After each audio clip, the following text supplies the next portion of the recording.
एक गांव था, नाम था ढोलकपुर। बड़ा ही शांत और सुंदर गांव था।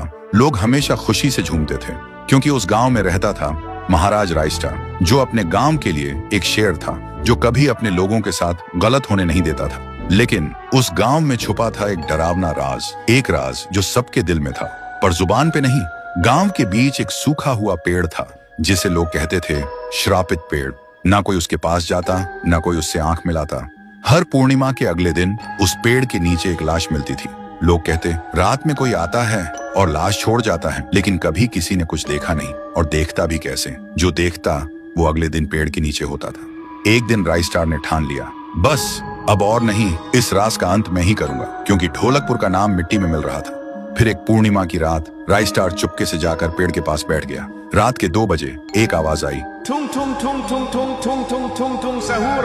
और फिर वो पेड़ भूत में बदल गया। वो भूत कुछ अजीब सा था, एक भयानक शैतानी हंसी वाला चेहरा, आंखें बड़ी बड़ी। वो पेड़ चल के एक घर के गेट को जोर जोर से खटखटाने लगता है। तभी एक आदमी डर के मारे आवाज सुन के बाहर निकलता है। वो भूत अपने लकड़ी जैसे हाथ से एक ऐसा थप्पड़ मारता कि उसकी सांस वहीं थम जाती है और उसी जगह उस लाश को ले जाता है और वापस फिर से पेड़ बन जाता था। देखते ही रायस्टार का दिल कांप जाता है, पर वो कुछ बोलता नहीं। सुबह लोग भीड़ में जमा हुए और रायस्टार ने पहली बार उस पेड़ से बात करने की कोशिश की। पेड़ के अंदर से एक आवाज निकली, क्या तुम सब भूल गए मुझे? रायस्टार बोलता है, तू कौन है? पेड़ बोलता है, मैं हूँ ठुन ठुन ठुन साहुर। एक वक्त था जब मैं भी इस गांव का एक प्यारा सा बच्चा था, लेकिन 100 साल पहले मुझे इसी पेड़ से रस्सी बांधकर उल्टा लटका दिया गया, गांव वालों की आंखों के सामने, और मेरी मौत को तमाशा बना दिया गया, सिर्फ इसलिए क्योंकि मैंने एक राज देख लिया था जो लोग छुपाना चाहते थे।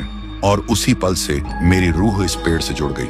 उस दिन से मैं इंसान नहीं, एक सज्जा बन गया, और हर पूर्णिमा में एक राजदार को चुनता हूँ और फिर उसे उसकी खामोशी का हिसाब देता हूँ। रायस्टार बोलता है, लेकिन अब तो वो लोग मर चुके हैं ना जो तेरा कसूरवार थे। अब तू मासूम लोगों को क्यों मार रहा है? पेड़ कुछ देर चुप रहता है, फिर बोलता है, ठीक है, बस एक बार मुझे याद करो, एक दिया जला दो, फिर मैं कभी किसी को नहीं मारूंगा। फिर रात में सब लोग आते हैं, एक एक दिया जलाते हैं, और तभी पेड़ अपने आप से आग पकड़ लेता है और आखिर में मुक्ति मिलती ठुन ठुन ठुन साहुर को।